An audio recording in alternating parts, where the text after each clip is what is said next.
Ja, ég heiti Anna María, ég frá Angola. Ég bý 25 ár í Angola og núna ég búin að vera í 16 ár. Og þegar ég flutti til Portugal, þetta eitthvað svona afrísku trú, að þegar fólk fer til Evrópu, þeir koma tilbaka aldrei aftur eða oft seint. Og þetta svona tradition til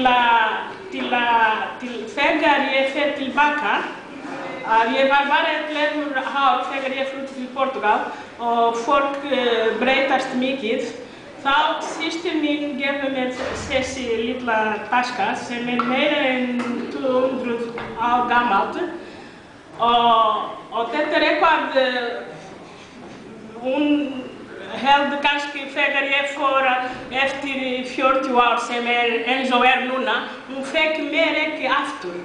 Og ef ég fer aftur til Afríku, ég átt að fara til þetta. Þetta ég, til að fjölskyldan mín að trúa mér. Þetta Anna María sem kem aftur tilbaka, þeir fekk mér ekki lengur.